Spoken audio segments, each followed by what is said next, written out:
안녕하십니까? 자, 이번에는 쌍가루 4번에 4차 산업혁명과 융합보안이라고 하는 부분을 봅니다. 융합보안 부분은 매년 시험 문제가 나오고 있어요. 그래서 여러분들이 공부하실 때 상당히 주의를 좀 하셔야 될 그런 부분입니다. 그래서 옆에 보시면 이 부분에 지금 소술한 내용들의 출처를 쭉 밝혀놨죠. 교재도 있지만 논문도 있어요.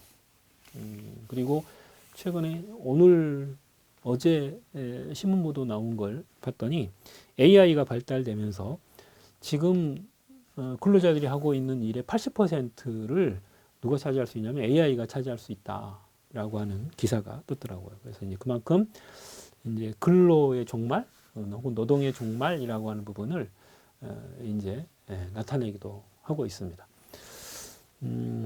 이제 그런 만큼 이 4차 산업혁명 혹은 이제 AI의 발달이 상당히 큰 파급 효과를 나타내는 그런 부분인 것이죠.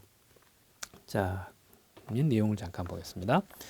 여기서 이제 핵심적인 부분은 이제 한 장 넘기시게 되면 융합보안의 개념 부각이라고 하는 부분이 이제 시험 문제는 정확하게 나오는 부분이에요. 거기가 출제가 되는 부분이고 그 이전에 우리나라에 실렸던 이제 학회에 실렸던 논문이나 이런 부분들을 가지고 설명을 잠깐 해보도록 하겠습니다.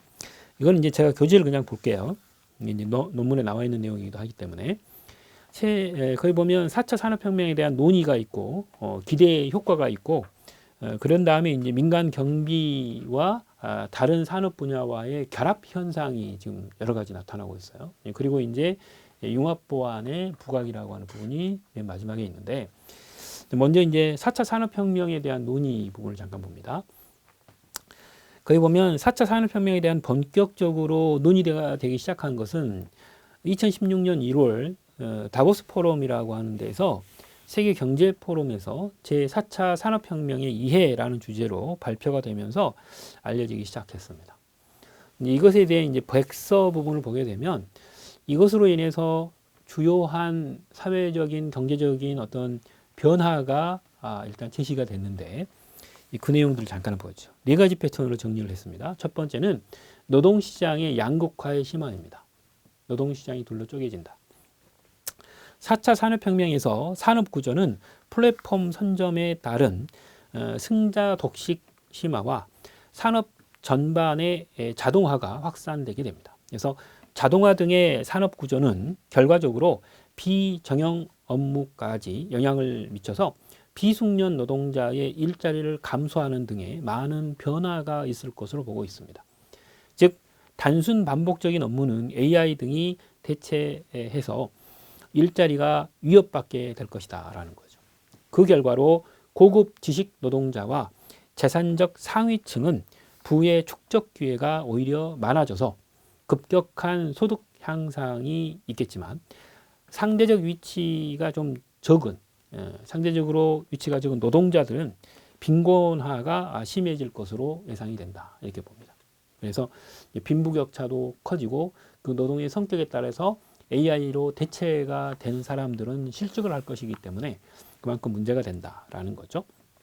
그 다음 두 번째 AI나 혹은 IoT 그리고 이제 빅데이터 혹은 클라우드와 같은 지능화된 혁신 요소 간의 연결성을 토대로 사회 경제 전반에 파괴적 현상이 있을 것으로 보고 있습니다. 이건 현실이 지금 되고 있죠. 이게 이제 상당히 오래전의 논문인데 지금 그게 현실화되고 있어요. 지금까지 인간만이 가능하다고 여겨왔던 분야를 AI의 적용 그리고 빅데이터의 분석과 처리 등을 통해서 많은 부분에서 로봇이 대체할 것으로 보고 있습니다. 그래서 요즘에 이제 감정 근로자들이 그 고객 상담 같은 것도 챗봇, 로봇 이런 것들이 대신하고 있잖아요. 여러분들이 아마 휴대폰에 보시면 뭐 카카오톡 깔면 이거 카카오톡이 갑자기 챗봇이 들어와가지고 막 질문하면 거기 답을 하고 뭐 이렇게 해결하면 됩니다. 해결 방안도 주고 막 이런 게 나오잖아요. 그거 똑같습니다. 그 다음 쌍거리 3번 전자상거래의 활성화와 지적재산권의 보호 등과 관련하여 사이버 보안 사업 시장의 급격한 성장과 함께 다양한 자동화 시스템을 통한 신산업 창출이 이루어지고 있다라고 하는 겁니다. 그 다음 쌍거리 4번 개발도상국의 경제 등의 성장 둔화가 이것 때문에 나타난다. 오히려 이제 개발도상국의 이 후진국들이 그만큼 타격이 크다는 거죠.